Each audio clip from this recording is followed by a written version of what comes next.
Hello student, আমি দেবশ্রী ভট্টাচার্য। আজকে তোমাদের সাথে আলোচনা করব ফিজিক্সের একটি খুব ইন্টারেস্টিং টপিক। আমরা সবাই কম বেশি অভিজ্ঞতা থেকে জানি যে যখন দুটি আহিত পরিবাহীকে পরস্পরের সংস্পর্শে আনা হয় তখন তড়িৎ স্ফুলিঙ্গের সৃষ্টি হয় এবং এর ফলে তাপ বা আলো কিংবা উভয়েরই উৎপন্ন হতে পারে। এর জন্য কি হয়? এর জন্য দেখা যায় যে আহিত পরিবাহী দ্বয়ের সংস্পর্শের আগে মোট যত শক্তি ছিল, সংস্পর্শের পর তাদের মোট শক্তিটা সংস্পর্শের আগের মোট শক্তির তুলনায় কিছুটা কমে যায়। তো আমি এই ভিডিওতে details step by step discuss করব কিভাবে দুটি আহিত পরিবাহীকে পরস্পরের সংস্পর্শে আনলে শক্তি ক্ষয়ে রাশিমালা বের করতে হয়। ঠিক আছে, তাহলে আমি কি বললাম যে শক্তি ক্ষয় হয় কিসের জন্য? ডিউ টু স্পার্কলিং মানে ওই তড়িৎ স্ফুলিঙ্গের জন্য, এবং এই তড়িৎ স্ফুলিঙ্গ তৈরি হয় জন্যই তাপ বা আলোর সৃষ্টি হয় এবং এর ফলে কিছুটা শক্তি তাপ বা আলোক শক্তিতে রূপান্তরিত হয় এবং এই কারণেই সেই আহিত পরিবাহী দ্বয়ের তড়িৎ শক্তিজনিত যে শক্তি ছিল সংস্পর্শের আগে, সেই শক্তির কিছু পরিমাণ অপচয় হয় এবং আমি এইবার স্টেপ বাই স্টেপ সেটা তোমাদের সাথে আলোচনা করছি। তোমরা ছবিতে দেখতেই পাচ্ছ যে এখানে একটা আহিত পরিবাহী রাখা আছে, যেটাকে আমি 1 নাম্বার পরিবাহী বলেছি, এবং এটাকে বলা হচ্ছে 2 নাম্বার পরিবাহী, এটাও কিন্তু আহিত। ঠিক আছে, এইবার এখানে আমি গোলাকার ধরেছি। ঠিক আছে, কেউ যদি অন্য শেপের ধরে তাতেও কোনো অসুবিধা নেই। তো গোলাকার বস্তুই বেশিরভাগ ক্ষেত্রে কমন জিনিস, তাই এখানে আমি গোলাকার বস্তুই কনসিডার করেছি। তো এইবার প্রথম আহিত বস্তুর ধারকত্ব ধরলাম C1 এবং দ্বিতীয় আহিত বস্তুর ধারকত্ব ধরা হলো C2, এবং যেহেতু উভয় পরিবাহী আহিত তাই এক্ষেত্রে ধরা হচ্ছে প্রথম পরিবাহীর বিভব V1 এবং দ্বিতীয় পরিবাহীর বিভব V2। ফলস্বরূপ কী হবে? আমরা একটা ফর্মুলা জানি যে কোনো পরিবাহীর আধান Q equal to C into V, ধারকত্ব গুণন বিভব। তাহলে যেহেতু আমরা প্রথম পরিবাহীর ধারকত্ব জানি, বিভবও জানি, তার জন্য প্রথম পরিবাহীর আধান কত হবে? Q1 equal to C1 V1, এবং ফলস্বরূপ একইভাবে দ্বিতীয় পরিবাহীরও আধান হবে কত? Q2 equal two C2 V2। তাহলে সংস্পর্শের আগে পরিবাহী দুটির মোট আধান কত? সেটাকে আমি ধরলাম Q dash equal to Q1 plus Q2, equal to কী দাঁড়াচ্ছে? Q1 এর ভ্যালু বসালাম C1 V1 plus C2 V2। তাহলে পরিবাহী দ্বয়কে পরস্পরের সংস্পর্শে আনার আগ মুহূর্ত পর্যন্ত মোট আধান হলো C1 V1 plus C2 V2। এইবার আমরা কি করব? এই 1 নাম্বার এবং 2 নাম্বার পরিবাহীকে পরস্পরের সংস্পর্শে আনব। এবার এই পরের ছবিতে তোমরা দেখতে পাচ্ছ এখানে এই 1 নাম্বার এবং 2 নাম্বার পরিবাহীকে পরস্পরের সংস্পর্শে আনা হয়েছে। ঠিক আছে, এখানে এখানে আমি ধরে নিচ্ছি V1 is greater than V2, অর্থাৎ প্রথম পরিবাহীর বিভব দ্বিতীয় পরিবাহীর বিভব অপেক্ষা বৃহত্তর। ঠিক আছে, প্রথম পরিবাহীর বিভব দ্বিতীয় পরিবাহীর বিভব অপেক্ষা বৃহত্তর। এর ফলে কি হবে? যেই দুটো পরিবাহীকে পরস্পরের সংস্পর্শে আনব তখন উচ্চ বিভব থেকে নিম্ন বিভবের দিকে আধানের স্থানান্তর ঘটবে, এবং এই আধানের স্থানান্তর ততক্ষণ চলতে থাকবে যতক্ষণ না পর্যন্ত উভয়ের বিভব সমান না হয়। এবং ধরা হলো কি যে এই যেহেতু প্রথম বস্তুর বিভবটা দ্বিতীয় বস্তুর বিভব অপেক্ষা বৃহত্তর, তাই প্রথম বস্তু থেকে দ্বিতীয় বস্তুতে আধানের স্থানান্তর ঘটলো, এবং আধান স্থানান্তর তখনই বন্ধ হবে যখন উভয়ের বিভব সমান হয়ে যাবে। এবং ধরা যাক উভয়ের সেই সমান বিভব, আধান স্থানান্তর বন্ধ হওয়ার পর উভয়েরই বিভব হয়ে গেল ভি। এখানে ভিকে বলা হয় সাধারণ বিভব বা সাধারণ বিভব বা কমন পোটেনশিয়াল। ঠিক আছে, তো এখন আমাদের টার্গেট কি? এখন আমাদের এই সাধারণ বিভবের মান বের করতে হবে, সেটা একটু পরে আসছি। তো এখন আমাদের টার্গেট, আমরা যেহেতু সংস্পর্শের আগে মোট আধান বের করেছিলাম, তাই এখানেও আমরা সংস্পর্শের পর মোট আধান বের করব।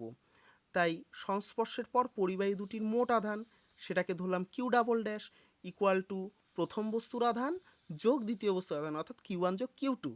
এইবার দেখো, প্রথম বস্তুর ধারকত্ব তো একই থাকবে, সি ওয়ানই থাকবে, কিন্তু এখন এখন দেখো, এখন আগে যেহেতু প্রথম বস্তুর বিভব ছিল ভি ওয়ান, এটা কখন ছিল? সংস্পর্শের আগে। কিন্তু সংস্পর্শের পর উভয়েরই তো বিভব সেম হয়ে যাবে, তাই এরও বিভব ভি, এরও বিভব ভি। তাই প্রথম বস্তুর আধান এখন দাঁড়াচ্ছে Q one equal to C one into V, এবং দ্বিতীয় বস্তুর বিভব দাঁড়াচ্ছে Q two equal to C two into V. তাহলে মোট আধান কত হচ্ছে? কিউ ওয়ান যোগ Q two, that is C one V যোগ সি টু ভি। এখান থেকে আমরা ভি কমন নিতে পারি, সি ওয়ান যোগ সি টু ইন্টু ভি। এখানে আবার বলে রাখি, ভিকে বলা হয় সাধারণ বিভব বা কমন পোটেনশিয়াল। এইবার তোমরা সবাই জানো যে যে কোনো ঘটনায় মোট আধান, বস্তুর মোট আধান সর্বদাই অপরিবর্তিত বা সংরক্ষিত থাকে। ঠিক আছে, তাই সংস্পর্শের আগে মোট আধান এবং সংস্পর্শের পর মোট আধান অবশ্যই পরস্পরের সাথে সমান হবে। তাহলে আমাদের আরেকবার দেখে নাও, সংস্পর্শের আগে মোট আধান ছিল এটা সি ওয়ান ভি ওয়ান যোগ সি টু ভি টু, এবং সংস্পর্শের পর মোট আধান হয়ে যাচ্ছে সি ওয়ান যোগ সি টু ইন্টু ভি। তাহলে এই দুটো পরস্পরের কি হবে? সমান হবে, কারণ আধানের সংরক্ষণ নীতি তো সব ক্ষেত্রেই প্রযোজ্য। তাহলে আমরা এখানে বলতে পারি যে আধানের সংরক্ষণ নীতি অনুসারে Q dash equal to Q double dash. তাহলে এদের মানগুলো বসিয়ে দিলাম। এখান থেকে আমরা যেটা বলেছিলাম সাধারণ বিভবের মান বের করব, ভি ইকুয়াল টু এটা দাঁড়াচ্ছে, that is C one V one যোগ C two V two divided by C one যোগ সি টু। এই ফর্মুলাটা V equal to C one V one যোগ C two V two by C one plus C two, খুব important formula. তোমাদের কিন্তু এখান থেকে বোর্ড এক্সামের অঙ্ক আসে, যে বলে দেয় যে দুটো পরিবাহীর ধারকত্ব, সি ওয়ানের মান ধরো 10 মাইক্রোফ্যারাড, সি টু বললো 5 মাইক্রোফ্যারাড, উভয়ের প্রারম্ভিক বিভব দিয়ে দিল যে ভি ওয়ানের মান হচ্ছে ধরে নাও 5 ভোল্ট আর ভি টুর মান ধরে নাও 3 ভোল্ট। এবার বললো যে সংস্পর্শের পর তাদের সাধারণ বিভব কত হবে, কারণ আমরা তো সবাই জানি যে সংস্পর্শের পর উভয়ের বিভব সমান হয়ে যাবে। তো আমরা ডাইরেক্ট এই ফর্মুলা দিয়ে বের করতে পারি সি ওয়ান ভি ওয়ান যোগ C two V two divided by C one plus C two. By the way, এটা হচ্ছে সাধারণ বিভবের রাশিমালা। ঠিক আছে, এইবার বলতে পারো যে আমরা তো চাচ্ছি যে ওই দুটো পরিবাহীকে পরস্পরের সংস্পর্শে আনার ফলে শক্তি ক্ষয়ের রাশিমালা। তো এখনও তো শক্তি ক্ষয় বাড়ি হয়নি, এখানে আমরা সাধারণ বিভব বের করলাম। আমি আগেই বলেছি এখানে আমরা স্টেপ বাই স্টেপ হিসাব করছি। কি করলাম?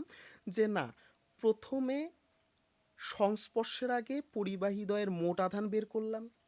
ঠিক আছে, আবার সংস্পর্শে আনার পর দেখলাম যে উচ্চ বিভব থেকে নিম্ন বিভবের দিকে আধানের স্থানান্তর ঘটবে, এবং এক সময় সেই স্থানান্তর বন্ধ হয়ে যাবে যখন উভয়ের বিভব সমান হয়ে যাবে।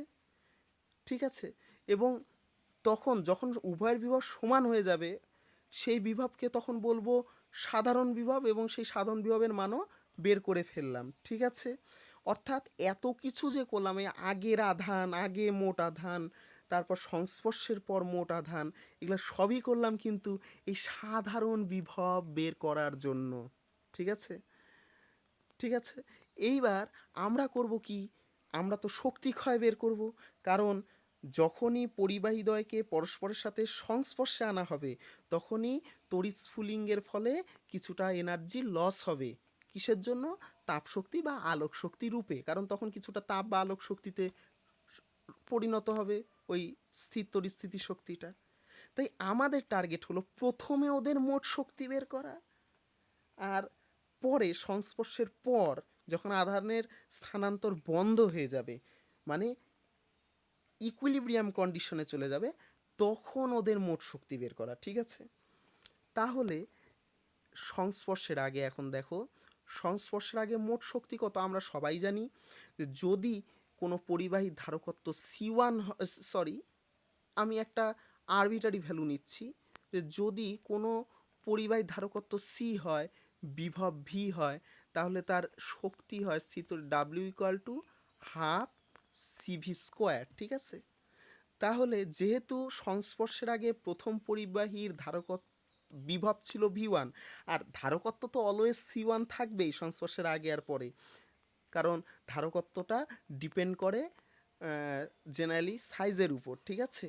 তো এটা একটা মানে একটা পার্টিকুলার বডির ক্ষেত্রে এটা একটা কনস্ট্যান্ট, সেটা সংস্পর্শই করা হোক বা সংস্পর্শের আগেই সংস্পর্শের পরেই হোক, এটা কিন্তু মানে সব সময় ধারকত্বের মান ফিক্স থাকে। তাহলে আমাদের সংস্পর্শের আগে মোট শক্তি, তাহলে আমরা জানি যে প্রথম পরিবাহীর ধারকত্ব ছিল C1 এবং সংস্পর্শের আগে বিভব ছিল V1, তাহলে শক্তি হবে হাফ C1 V1 স্কোয়ার। ঠিক আছে? এটা হচ্ছে প্রথম পরিবাহীর শক্তি। সিমিলারলি দ্বিতীয় পরিবাহীর শক্তি কত হবে? Half C2 V2 square. তাহলে মোট শক্তি কত?